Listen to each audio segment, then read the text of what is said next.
Hey guys, and welcome back to Mad About Skin. In today's video, we are roasting some of my former favourite skincare products. Those holy grail, ride or die items that have been with me for so long. But now I look back and I cringe and I think, what were you doing?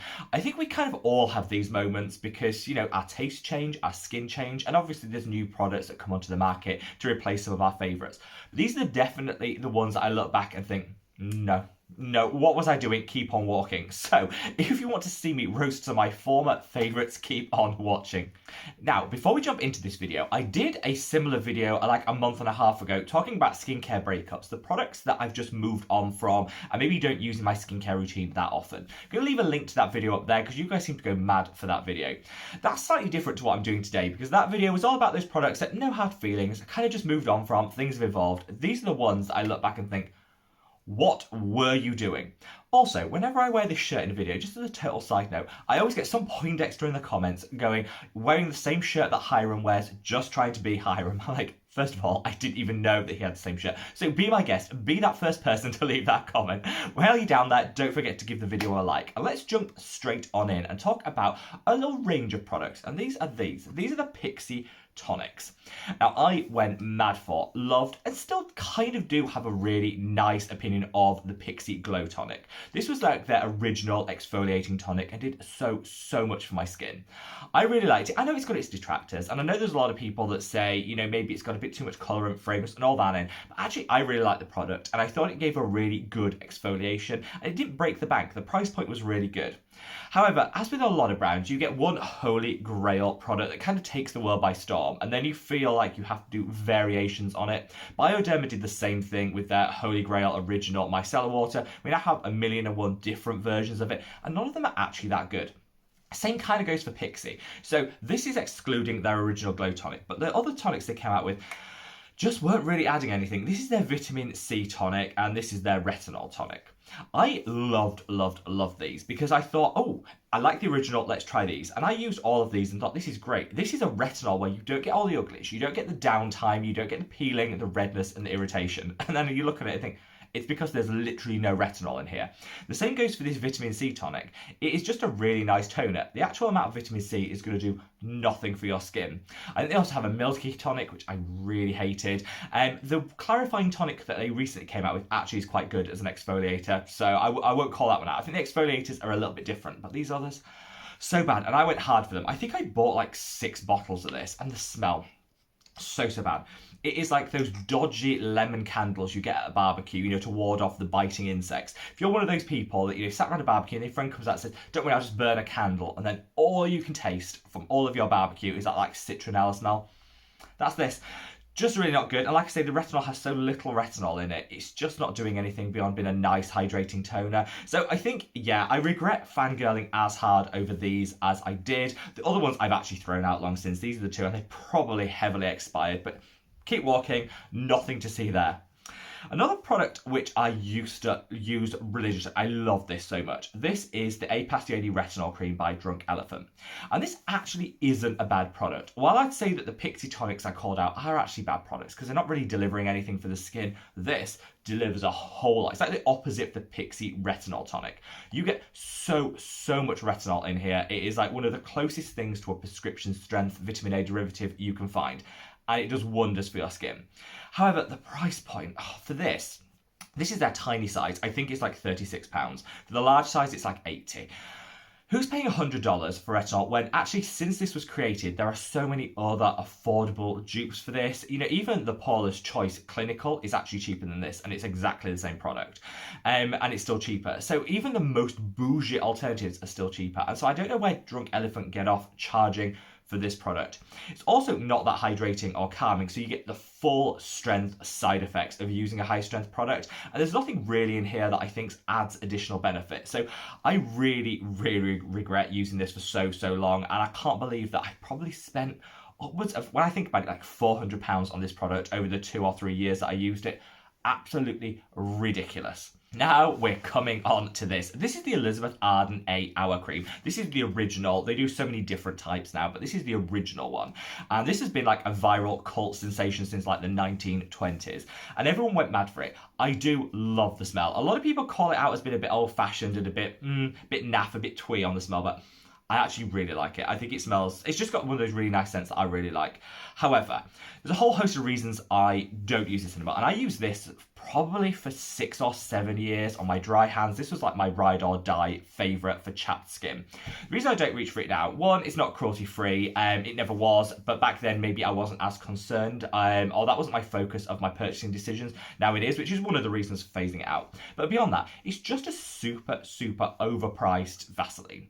I don't like petroleum jelly. I actually think there's so many better things that you can use on your skin to hydrate and stop chapping, and there's so many just better and more nourishing products that you could include in your skincare routine than petroleum jelly. But at its basis, this is all it is. It's an overpriced petroleum jelly. So you'd actually be better, if you're using this, you'd be better going for Vaseline, which is offering the same thing as this, but just, with a lower price point.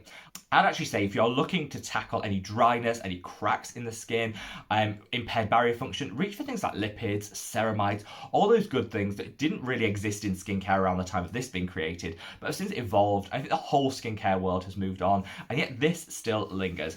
I regret using this for so long because it never really did anything. It soothed at the time, and it left like a cover over the skin to protect it. But beyond that, it didn't really do anything. You weren't actually treating the underlying issue, the dryness, the chapping, no. And the lip balm on the lip, this broke me out so much, and I didn't realise I was putting this all over the lip, and then I always had this like ring of zits around the lip. All to do with this, because actually this is just way too thick for anyone that has oily or acne prone skin.